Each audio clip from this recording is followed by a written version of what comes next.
मंत्री जी ने पहले ही दिन लोक माता अहिल्याबाई जी के उस पुरातन शस्त्रागार से पूजन करके एक घोषणा की है कि दशहरा इस बार लोक माता अहिल्याबाई के नाम पर होगा और सभी मंत्री या तो अपने प्रभार के जिले में होंगे या अपनी विधानसभा में होंगे। हमारे सभी विधायक और सांसद जिला मुख्यालय में जहां भी शस्त्रागार होगा वहां जाकर दशहरा का पूजन करेंगे और ये दशहरा लोक माता अहिल्याबाई को समर्पित होगा। शक्ति अभिनंदन अभियान जो 2 अक्टूबर से 11 अक्टूबर तक चल रहा है, उसका विकास खंड से लेकर ग्राम स्तर तक एक विधिवत कार्यक्रम मध्य प्रदेश सरकार ने तय किया है। पहले बार में संवाद कार्यक्रम होंगे जिसमें कहानियां, रोजगार, व्यवसाय, महिलाओं की उद्यमिता को लेकर जितने भी हमारे महत्वपूर्ण विषय होंगे इस पर एक संवाद कार्यक्रम होगा। बालिकाओं के प्रशिक्षण हेतु जो सेफ्टी बात है, सशक्त वाहिनी पंजीयन, ये इसका दूसरा चरण होगा। मानसिक स्वास्थ्य संवेदी कार्यक्रम जिसमें विकास और महिला भागीदारी पर चर्चा होगी। बालिकाओं के द्वारा मार्शल आर्ट का प्रदर्शन और सकारात्मक पुरुष भागीदारी पर चर्चा, ये उसका चौथा बिंदु होगा। साइबर सिक्योरिटी एक बड़ी चुनौती है, इसलिए सोशल मीडिया सिक्योरिटी पर प्रशिक्षण होगा कि मैं निडर हूं। इस स्लोगन के साथ बालिकाओं का दृष्टिकोण सोशल मीडिया कैंपेन के द्वारा पूरे राज्य में चलाया जाएगा। शक्ति संवाद समस्त थानों से जो हमारे महिला सुरक्षा कर्मी है वो ऐसे स्थानों पर जहां पर कोई सघन आबादी हो या गतिविधियां हो वहां पर वो बाकायदा इस पूरे सप्ताह में अपने प्रदर्शन को वहां पर जारी रखेंगी। सागर में एक इन्वेस्टर्स मीट, जो क्षेत्रीय इन्वेस्टर्स मीट माननीय मुख्यमंत्री जी ने तय किए, पूरे राज्य में लगातार ये जारी है।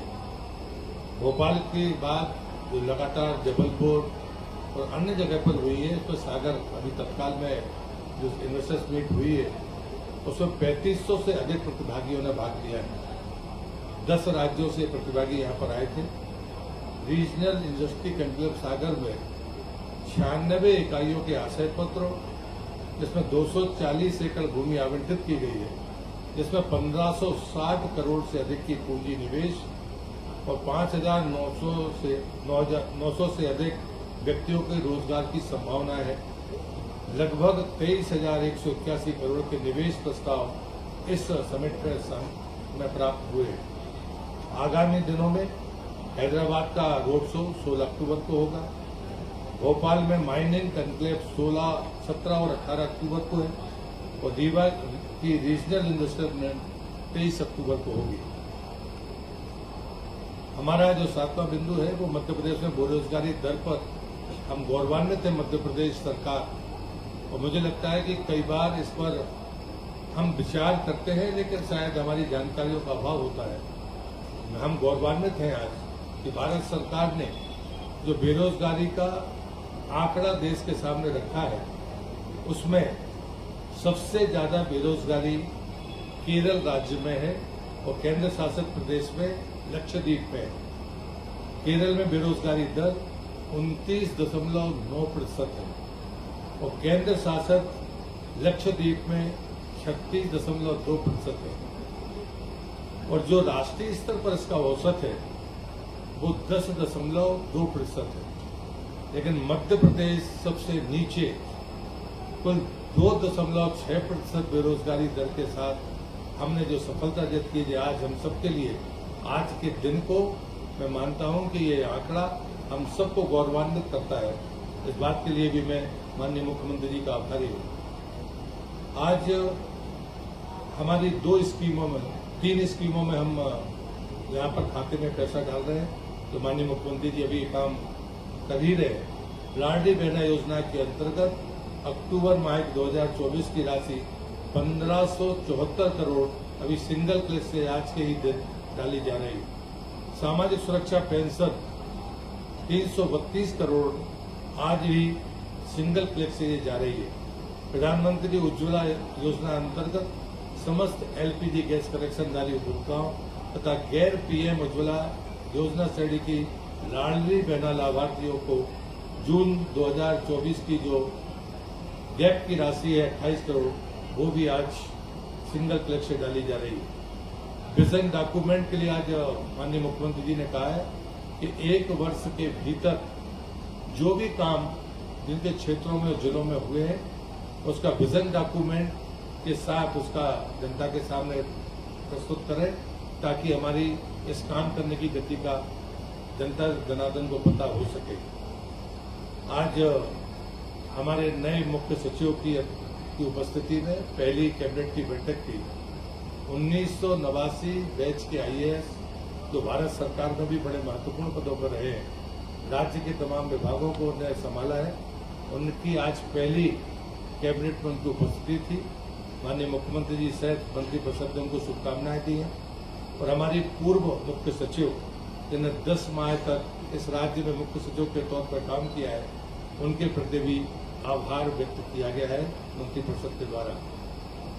आज वीरांगना रानी दुर्गावती की जन्म जयंती के दिन जो हमारी एक महत्वपूर्ण योजना है उसका नाम रानी दुर्गावती जी के नाम से श्री अन्न प्रोत्साहन योजना। इसमें प्रति हेक्टेयर 3900 रुपये की अतिरिक्त राशि किसान को दी जाएगी और इसका रकबा बढ़ाने का फैसला भी जो लक्ष्य है वो 1 लाख हेक्टेयर तक पहुंचाने का आज फैसला किया है। इसमें कोदो, कुटकी और रागी जैसी चीजें उत्पादन के महत्व को बढ़ाने के लिए इस योजना में दिया है, लेकिन ये वीरांगना रानी दुर्गावती के नाम पर श्री अन्न प्रोत्साहन योजना है। दूसरा, मध्य प्रदेश में जो हमारा मिलेट का जो उत्पादन है वो लगातार बढ़ रहा है और मध्य प्रदेश ने उसमें अपना अव्वल स्थान प्राप्त किया है।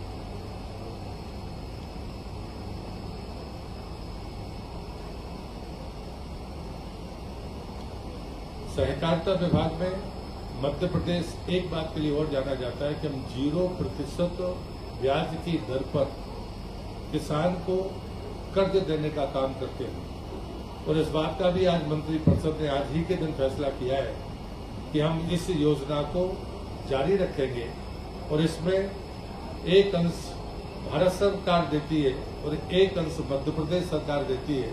और इस बात के लिए भी मैं माननीय मुख्यमंत्री जी को धन्यवाद देता हूं कि वीरांगना दुर्गावती जी जो सदैव किसानों के हित में अपना सोचती थी और किसानों से पूछकर फसल चक्र का भी निर्धारण करती थी, ऐसे उनके स्थान पर बैठकर इस महती योजना को फिर से 0% ब्याज में किसान को ऋण देने का जो उन्होंने फैसला किया है, उनके प्रति भी मैं अपना आभार व्यक्त करता हूं। पिछड़ा वर्ग तथा अल्पसंख्यक कल्याण विभाग, हमारे घोषणा पत्र में हमने तमाम अल्पसंख्यक अन्य समाजों के बोर्ड बनाने की बात कही थी और उसी के तहत अभी 20-25 दिन पहले माननीय मुख्यमंत्री जी ने जैन समाज के लोगों को जो आश्वासन दिया था, इतने कम समय में उसको पूरा किया है। ये हमारे घोषणा पत्र का मुद्दा भी था, जिसमें एक अध्यक्ष होंगे और 2 सदस्य होंगे। उनके ऑफिस का और उनके मानदेय का प्रबंध भी इसमें है और साथ में ये भी मुख्यमंत्री जी ने घोषणा की है, क्योंकि जैन समाज में दिगंबर जैन समाज है और श्वेतांबर जैन समाज है, तो 2 वर्ष दिगंबर जैन समाज के अध्यक्ष होंगे का कार्यकाल होगा और 2 वर्ष श्वेतांबर जैन समाज का कार्यकाल होगा।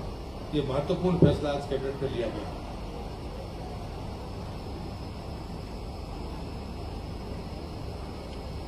लोक स्वास्थ्य एवं चिकित्सा शिक्षा विभाग, नर्सिंग महाविद्यालयों में हमारी 2 श्रेणियां थी। पहले मध्य प्रदेश सरकार ने चिकित्सा विभाग को और शिक्षा विभाग, चिकित्सा शिक्षा विभाग को एक ही मंत्रालय कर लिया, एक मंत्रालय बना दिया था। अब फिर से इसमें जो हमारी शासकीय संस्थाएं थी उसमें 6 स्वशासी संस्थाएं थी, बाकी शासकीय विद्यालय महाविद्यालय थे। इन दोनों का डेजिग्नेशन शासकीय महाविद्यालय ही कर दिया गया है, ताकि एक प्रकार से उनको संबोधित किया जा सके।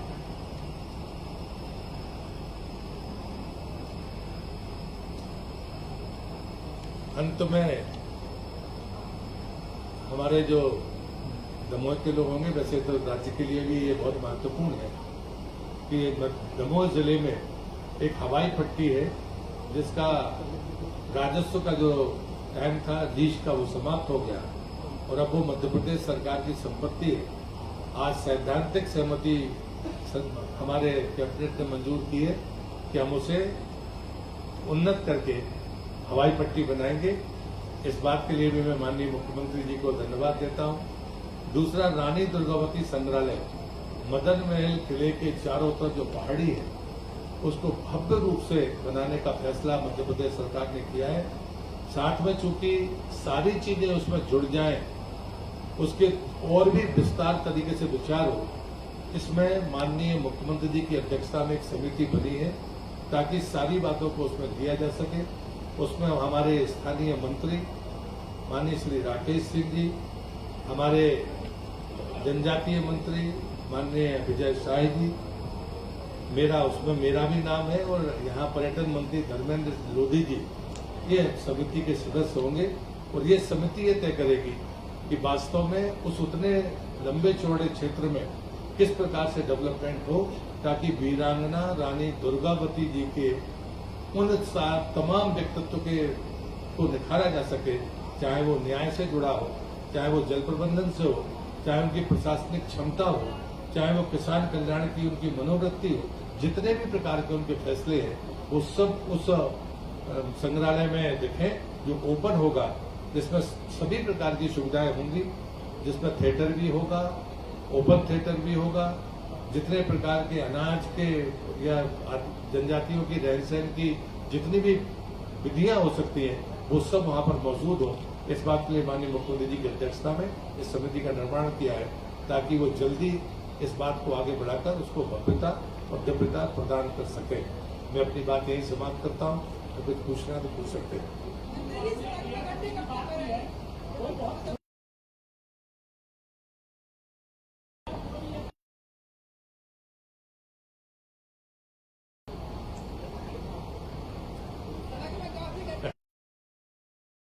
रिपेयरिंग में शुरू हुई, बाकी एनएच बना ही देगा।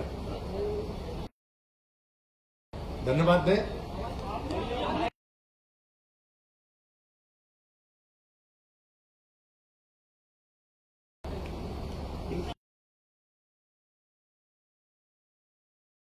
सैद्धांतिक सहमति बनी है, जब वो बन जाएगी तो उसके बाद आपको शेड्यूल पता चल जाएगा कि कौन उतरेगा।